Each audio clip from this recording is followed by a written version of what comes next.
Traders and Swifties alike, welcome to today's video, Swiftonomics 101. How Miss Americana Taylor Swift moves the markets. She does it delicately, but not directly. Are you ready for it? I'm Shane the Archer, and while we dive into the surprising world of Swiftonomics for you traders, in true Taylor form today, I'm going to also drop in a bunch of Easter eggs into this video, just like she does in her film clips and album covers for you Swifties. For those of you who want to play along, see if you can count how many song titles or album names of hers I drop in as we go. That's right, we all love a good game, don't we? So let's make this video a bit of fun too. By the way, we're already on 6, so don't blame me if you've missed a few. Oh wait, that makes 7. That's right, we know all too well how big Taylor's become. She's a music industry juggernaut, but you may not know how she indirectly impacts the stock market. Better hold on to your cowboy hats, because this analysis is so good, you're not going to be able to shake it off. First up, let's talk about the phenomenon that is the Eras Tour, or the Eras Tour as my kids will call it. This legendary trek is predicted to generate a whopping $4.1 billion. Not just for Swift herself, but for the entire ecosystem around her. I'm sure when she released her first single, Tim McGraw, back in 2006, she couldn't have imagined how big she'd become, even in her wildest dreams. And the companies around her are loving it. Imagine stadiums packed with fans, merch flying off the shelves, and local businesses booming thanks to travel and spending.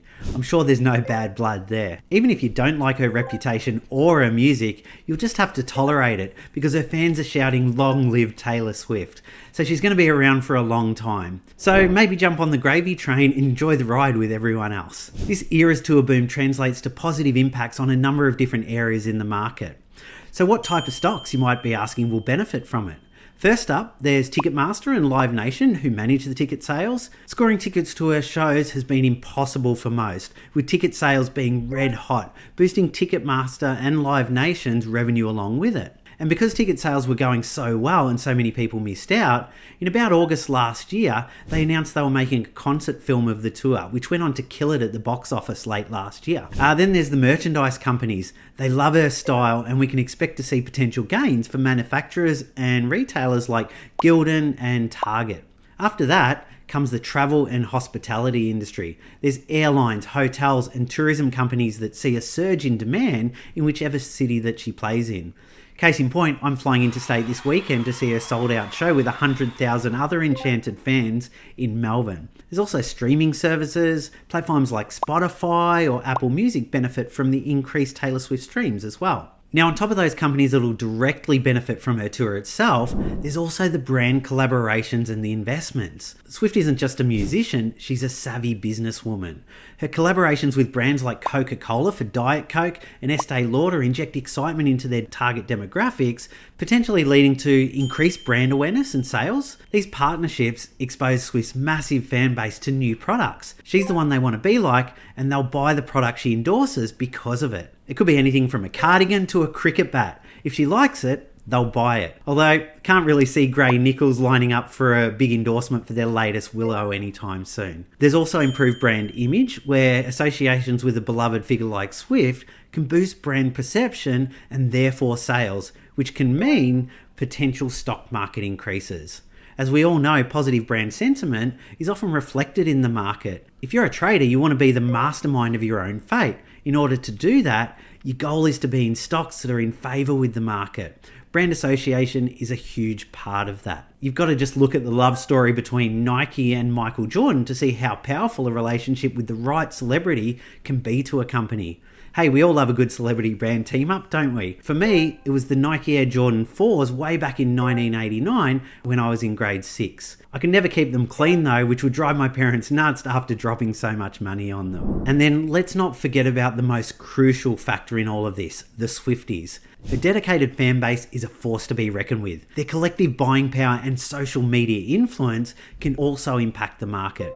We've just covered the potential demand for products specifically endorsed by Taylor with their loyal Swifties' purchasing decisions and how they hold sway over certain markets. But there's also Taylor's activism and support for certain issues that can lead to socially conscious investing by her fans. Strong fan engagement, either positive or negative, can indirectly affect investor confidence in a particular stock or the market. We've all seen the effect of a few random, seemingly out-of-the-woods tweets from Elon Musk at midnight can swing the market on a dime, haven't we? So while Taylor Swift doesn't directly trade stocks that I know of, Her influence on various industries and the passionate dedication of her fans create a ripple effect that can indirectly impact the market. Remember, Swiftonomics is a complex dance, but understanding its rhythm can make you a savvy investor and maybe even a more dedicated Swiftie. So if you'd like to learn how to become a fearless investor and get timeless trading knowledge so you can stick it to the man and navigate the labyrinth that is the market, you can get Gary Stone's latest book, From Flustered to Unflappable Trading,